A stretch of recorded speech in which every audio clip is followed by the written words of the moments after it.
इस Marvel universe में बहुत सारी एलियन स्पीशीज रहती हैं, जिनमें कई तो हाईली एडवांस्ड हैं, कुछ गॉड लाइक तो कुछ यूनिवर्स से ही बाहर एग्जिस्ट करती हैं। पर चाहे वो जैसी भी हो, आज की इस वीडियो में मार्वल की unit top 10 most powerful and technologically advanced alien species के बारे में जानेंगे और देखेंगे एक हायरार्किकल ऑर्डर में कौन सी सिविलाइजेशन कहाँ एग्जिस्ट करती है। वीडियो मजेदार होगी तो इसे आखिर तक जरूर देखना। पर शुरू करने से पहले बता दूं, कुछ एलियन स्पीशीज ऑलरेडी एमसीयू में शो हो चुकी है, तो आपकी रेफरेंस के लिए मैंने उनकी बातों को भी यहाँ ऐड कर दिया है।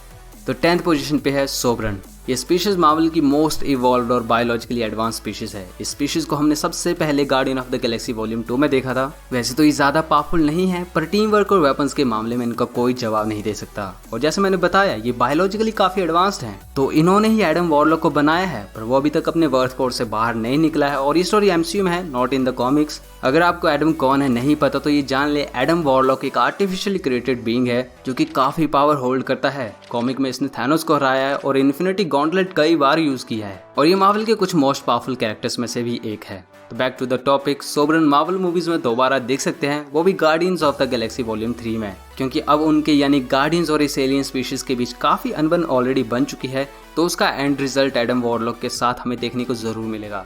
9th पोजीशन पे है स्क्रल्स। स्क्रल्स एक एलियन स्पीशीज है जो कि शेप शिफ्ट की पावर पोजेस करती है। ये किसी को भी देखकर अपने आप को उसके जैसा बना सकते हैं, जहाँ इनके पास पर्सनैलिटी से लेकर वॉइस तक सब सेम होता है। पर एक ही प्रॉब्लम है इनकी इस एबिलिटी की कि ये किसी सुपर हीरो के जैसे दिख तो जरूर सकते हैं, पर उनकी पावर्स यूज नहीं कर सकते। जहाँ वैसे तो ये मार्वल कॉमिक्स में काफी बड़े विलेन ग्रुप्स में से एक हैं, जो कई जगह रूप बदलकर जासूसी करते नजर आए और सुपर हीरोज के बीच फाइट तक करवा चुके हैं। जैसे मार्वल कॉमिक्स में एक बहुत बड़ा इवेंट जो कि सीक्रेट इन्वेजन था, वो उन्हीं की वजह से हुआ था। इन्होंने एक एक करके सारे सुपर हीरोज के रूप ले लिए और तब कॉमिक में कोई जानता नहीं था कि उनमें से आधे तो स्क्रल्स ही हैं। एमसी में हमें इनकी पॉजिटिव साइड ज्यादा दिखाई गई है। यहाँ ये बस अपने लिए रहने की जगह ढूंढ रहे थे, जो कि इन्हें मिली भी। बट आपको ये जान लेना चाहिए, अच्छे स्क्रल्स कॉमिक्स में भी थे, तो ऐसा जरूरी नहीं है एमसी में वो सारे अच्छे ही हों। 8th पोजीशन पे है क्री।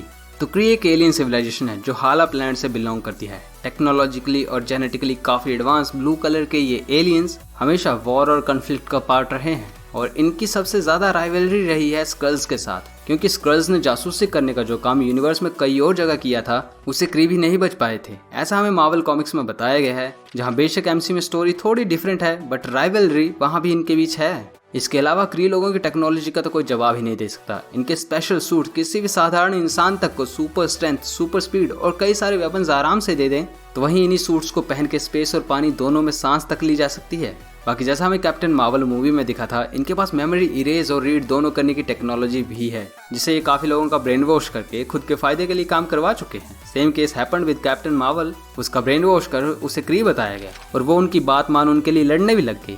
गार्डियंस ऑफ द गैलेक्सी में रोनन द एक्यूजर भी एक क्री ही था, जिसकी वॉर नोवा एम्पायर के साथ हो रही थी। बाकी क्री लोग कितने डेंजरस हो सकते हैं, इस बात का अंदाजा इस बात से लगाया जा सकता है कि एमसीयू में रोनन थैनोस के खिलाफ तक चला गया था, जहाँ जब उसने पावर स्टोन को थैनोस को देने के बजाय खुद यूज किया, तब थैनोस के फेस का क्या रिएक्शन था आपको याद ही होगा।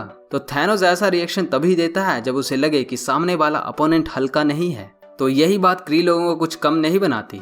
7th पोजीशन पे है इटर्नल्स। तो हाल ही में इटर्नल्स मूवी की रिलीज डेट रिवील की गई। होप्स आपने उस छोटे से टीजर का ब्रेकडाउन भी देखा होगा, बट फिर भी अगर आप इटर्नल्स के बारे में कुछ नहीं जानते तो मैं बता दूं, ये God like Meta human species है जो अर्थ से ही है। तो बहुत टाइम पहले जब ह्यूमन एंसेस्टर्स एप्स थे, तभी सेलेस्टियल्स अर्थ पर आए और धीरे धीरे उन एप्स पर एक्सपेरिमेंट करने लगे, जिससे अर्थ पर 3 स्पीशीज का जन्म हुआ। पहले तो डेविएंट्स, जो कि कई रीजंस की वजह से फेलियर साबित होते हैं। सेकंड ह्यूमंस, जो कि एक सिंपल और पीस बिल्डिंग स्पीशीज के तौर पर बनाए गए, जिनके पास कोई पावर नहीं थी।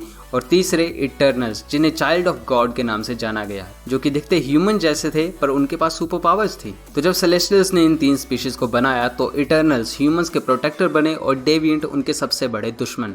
और अर्थ पर कई जगह इटर्नल्स को गॉड्स भी माना गया है। बाद में आगे जाके ह्यूमैनिटी की तुच्छी हरकतें देखकर उन्होंने सोचा लोगों को बचाना जाए भाड़ में, तो कुछ इटर्नल्स अर्थ पर रहे और मैक्सिमम अर्थ छोड़कर चले गए और टाइटन पर रहने लगे। एमसीयू में थैनोस और उसके प्लैनेट के लोग भी इटर्नल थे, ये अभी भी एक क्वेश्चन ही है। होप सो इसका जवाब हमें इटर्नल्स की आने वाली मूवी में क्लियर हो जाए। बाकी आगे देखते हैं क्या होता है। 6th पोजीशन पे हैं एसगार्डियंस। तो स्पीशीज के बारे में मुझे कुछ ज्यादा बताने की जरूरत नहीं है, लेकिन फिर भी बता देता हूँ। कॉमिक्स में एसगार्डियंस एक एक्स्ट्रा डायमेंशनल ह्यूमनॉइड रेस है, जिन्हें गॉड्स की तरह माना गया है, जहाँ ये अर्थ के एडजेसेंट रहते हैं और 9 ग्रेट रेल्म्स का पार्ट है। इन रेल्म्स में ट्रैवल करने के लिए बाइफ्रॉस्ट नाम के मैजिकल रेनबो ब्रिज का यूज करते हैं। एमसीयू में कुछ ऐसा ही है, बट यहाँ एसगार्डियंस को जस्ट टेक्नोलॉजिकली एडवांस बताया गया है ताकि ये ओवर पावर ना लगे। और यहाँ ये किसी दूसरे डायमेंशन में रहने की बजाय सेम यूनिवर्स में एग्जिस्ट करते हैं। और अब तो एक्चुअल एसगार्ड तबाह होकर बचा भी नहीं है और जो है वो अर्थ पर ही है। टेक्नोलॉजिकली एडवांस होने के साथ साथ एसगार्डियंस की एज काफी ज्यादा होती है। जहाँ एमसीयू में ये 5000 साल है तो कॉमिक्स में ओडिन 10 लाख सालों तक जिंदा रहे थे। तो ये बीइंग भी काफी टाइम से एग्जिस्ट करते आए हैं और ये काफी पावरफुल भी हैं, जिसके साथ इनके पास कई सारे अलग अलग एंशिएंट वेपन्स, ओल्ड आर्टिफैक्ट्स और दारू तो इनके पास भर भर के होती है। नंबर 5 पे हैं वॉचर्स। वॉचर्स मार्वल यूनिवर्स के काफी पुराने बींग्स हैं। इन्होंने गैलेक्टस तक को बनता हुआ देखा है, कई सारे इवेंट्स की नॉलेज तक है इनके पास, पर ये किसी को भी अपनी नॉलेज शेयर नहीं करते। अब इसका भी एक रीजन है। एक्चुअली यूनिवर्स में सबसे एडवांस स्पीशीज होने पर जब इन्हें रियलाइज हुआ कि इनकी टेक्नोलॉजी और नॉलेज कई लो लेवल सिविलाइजेशंस की मदद कर सकती है, तो इन्होंने एक प्लेनेट को एटॉमिक एनर्जी की टेक्नोलॉजी थी। लेकिन फिर हुआ क्या, उस प्लेनेट के लोगों ने एटॉमिक बॉम्ब्स बना डाले जिससे वो खुद को ही खत्म कर लेते हैं। तो इस इवेंट के बाद वॉचर्स ने ये डिसाइड किया कि वो अब से यूनिवर्स के किसी भी इवेंट में इंटरफेयर नहीं करेंगे और वो सिर्फ ऑब्जर्व करेंगे। लेकिन कॉमिक्स में अर्थ को ऑब्जर्व करने वाले वॉचर यानी उआटू ने एक बार गैलेक्टस को रोकने के लिए फैंटास्टिक फोर को अल्टीमेट नलिफायर का पता बताया था ताकि अर्थ इन्वेड होने से बच जाए। तो किसी इवेंट में इंटरफेयर ना करना ये वॉचर्स को यूनिवर्स की कोई कसम या कर्स नहीं है, ये सिर्फ उनकी स्पीशीज के बनाए कुछ रूल्स हैं जिन्हें हर वॉचर को फॉलो करना होता है। इसके अलावा इनके पास कई पावर्स भी हैं जो इन्हें किसी गॉड से कम नहीं बनाती, जैसे यूनिवर्सल लेवल पर telepathy, teleportation, time travel, energy manipulation, cosmic conscience, immortality, size alteration and बाकी और भी। बाकी यहाँ पर एक बात नोटिस करने की ये भी है कि वॉचर्स मल्टीवर्स में भी ट्रैवल कर सकते हैं, इसलिए वाटू ने कॉमिक्स में कई सारी अल्टरनेट अर्थ्स को डिस्ट्रॉय होते हुए भी देखा है। 4th नंबर पे है एल्डर्स। तो एल्डर्स कोई एक स्पीशीज नहीं है, ये एक टाइटल है जिसमें कई सारे पावरफुल बीइंग्स आते हैं जो डिफरेंट एलियन सिविलाइजेशन से बिलोंग करते थे। जब यूनिवर्स बिग बैंग के बाद क्रिएट हुआ था तो सबसे पहले सेलेस्टियल्स बने। सेलेस्टियल्स ने आगे जाके पहली सिविलाइजेशंस को क्रिएट किया और उन्हीं पहली एलियन स्पीशीज में जो आखिरी बचे जिंदा बीइंग्स थे वो एवोल्यूशन से गुजरते गुजरते आखिर में एल्डर्स बनते हैं।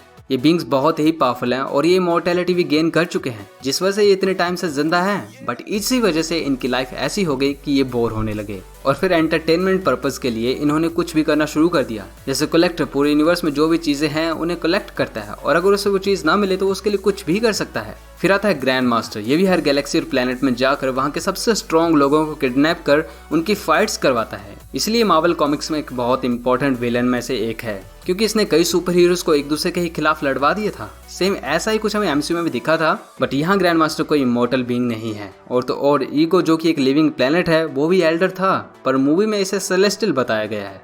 3rd नंबर पे हैं सेलेस्टियल्स। तो अगर आपको लगता है एसगार्डियंस मोस्ट गॉडली कैरेक्टर हैं तो आप गलत हैं, क्योंकि सेलेस्टियल्स पूरे मार्वल यूनिवर्स के मोस्ट पावरफुल कैरेक्टर्स हैं और इन्होंने मार्वल में कई सारी क्रिएशन की है। अब आपको ये बात पता नहीं होगी, लेकिन मार्वल मल्टीवर्स के हर यूनिवर्स में सेलेस्टियल्स का ओरिजिन सेम है, क्योंकि जिसे मल्टीवर्स कहते हैं वो सबसे पहले एक सिंगल यूनिवर्स यानी फर्स्ट फर्मामेंट था। जब उसे अकेला महसूस होना शुरू हुआ तो उसने सेलेस्टियल्स बनाए, जहाँ उन्हें फर्स्ट फर्मामेंट की पूजा करनी थी गॉड की तरह। कुछ सेलेस्टियल्स ने ऐसा किया बट कुछ बागी हो गए और उन्हीं बागी सेलेस्टियल्स ने फर्स्ट फर्मामेंट को हरा दिया और उसे डिस्ट्रॉय कर मल्टीपल यूनिवर्सेस बना दिए यानी मल्टीवर्स। तो इसीलिए सेलेस्टियल्स हर यूनिवर्स के लिए सेम ही तरीके से बने थे। बाकी ये गॉड लाइक कैरेक्टर सिर्फ क्रिएशन ही नहीं करते, बल्कि ये किसी भी प्लेनेट को चुटकी भर में खत्म कर सकते हैं और इनको हराना ये काम तो यूनिवर्स में उनके बराबर पावर रखने वाले ही कोई कर सकता है, या फिर कोई मल्टीवर्सल बीइंग, यानी यही एक यूनिवर्स के लिटरल गॉड्स होते हैं। नंबर 2 पे है इन्फिनाइट्स। इन्फिनाइट्स मार्वल के कुछ ऐसे कैरेक्टर्स में से हैं जो मल्टीवर्स में एग्जिस्ट करते हैं, यानी पूरे मल्टीवर्स में सिर्फ एक। इनकी पावर का कंपैरिजन करूं तो इन्होंने इटर्निटी तक को अपने एक हाथ में पकड़ लिया था, जो कि मार्वल की मोस्ट पावरफुल कॉस्मिक एंटिटी है। वैसे मार्वल यूनिवर्स में एग्जिस्ट करते हैं, पर इनके बारे में ज्यादा डेटा मार्वल ने नहीं बताया है, जैसे ये कहां से हैं और कौन है, पर इनकी पावर बहुत ही ज्यादा है और चाहे तो पूरा मल्टीवर्स खत्म कर दे। नंबर 1 पे हैं बियॉन्डर्स। तो इनके नाम से ही पता चलता है ये न यूनिवर्स का हिस्सा है ना ही मल्टीवर्स का। ये एक अलग ही डायमेंशनल बीइंग्स हैं जो कि ओमनीपोटेंट हैं। और मैं बता दूं, बियॉन्डर्स खुद मार्वल मल्टीवर्स में नहीं आते, बल्कि ये अपने बनाए एलियन स्पीशीज को मल्टीवर्स में भेजते हैं, या फिर ये हमारे यूनिवर्स की किसी हाईली एडवांस सिविलाइजेशन के कांटेक्ट में रहेंगे ताकि ये हमारे यूनिवर्स को मॉनिटर कर सकें। जहाँ इनकी पावर इतनी वास्ट है कि प्लैनेट्स को कलेक्ट करके अपने म्यूजियम में रखते हैं, सो इन्हें मल्टीवर्स के साथ एक्सपेरिमेंट करना बहुत पसंद है। इस चक्कर में एक बार ये celestials cosmic beings like eternity, infinity, living tribunal तक को इरेज कर चुके हैं। बट जैसा हम जानते हैं, कैरेक्टर कितना भी गॉडली क्यों ना हो, स्टोरी में उसे भी हराया जा सकता है। ऐसे ही डॉक्टर डूम ने मॉलिक्यूल मैन को एक बार बॉम्ब की तरह इस्तेमाल करके बियॉन्डर्स को उन्हीं के डायमेंशन से बाहर निकालकर डिस्ट्रॉय कर दिया था। तो कुछ भी पॉसिबल हो सकता है। अब हमारी वीडियो यहीं पर खत्म होती है। आशा करता हूँ ये पसंद आई होगी और आपको मार्वल यूनिवर्स की मोस्ट पावरफुल स्पीशीज का आइडिया लग गया होगा। तो अब हो सके तो इस वीडियो को लाइक कर देना और चैनल को सब्सक्राइब नहीं किया तो सब्सक्राइब करके जरूर जाना। अब मिलते हैं हमारी नेक्स्ट वीडियो में, तब तक के लिए thank you and good bye.